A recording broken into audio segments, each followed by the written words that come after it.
izina rye ritanditse mu gitabo cy'ubugingo uwo azayiramya. Iyo nyamaswa wabonye ni Roma nyir'isitu. agishoni purani yanjye y'imyaka 7 mu mwaka w'2022. isabato nzayikuraho, nzakuraho ibihe n'amategeko. amategeko 10 y'Imana nzayakuraho, nzashyiraho amategeko 11 yanjye muyaramye, n'icyumweru cyanjye mu kiruhuke mu kiramye. amahanga menshi, ibihugu byinshi bizaruhuka ku cyumweru. ku cyumweru bisobanuye ku wa mbere w'iminsi 7. mwubahiriza itegeko ryanjye. utaryubahirijwe wese azarwanywa, azicwa, azirukanwa kurwe mu bye. hahirwa abafite Uwiteka nk'umutabazi. nimuhungire mu mababa ya Yesu Kristo.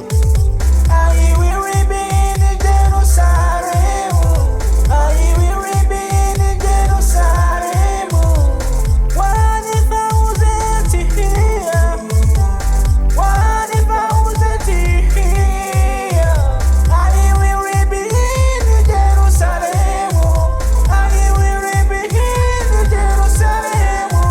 1,000 here, 1,000 here. ingofero yanjye iriho ingare 3.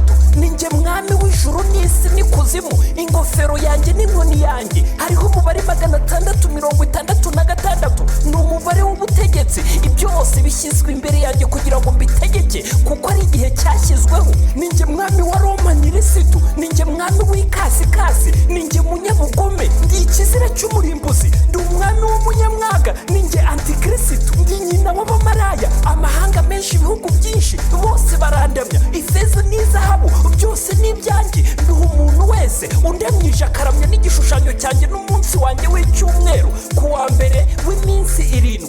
iri joro isabato y'umunsi wa 7 ndayikuraho, nimika icyumweru cy'umunsi wa mbere. amahanga yose agomba kundamya ku wa mbere. I will remain in Jerusalem. I will remain in Jerusalem.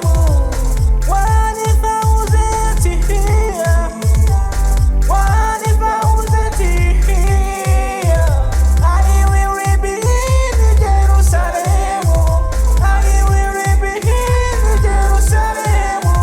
1,000 here, 1,000 here. I will remain in Jerusalem. I will remain in Jerusalem.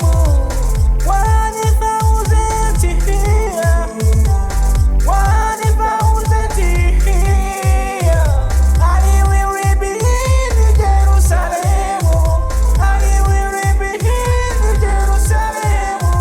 1,000 here, 1,000 here.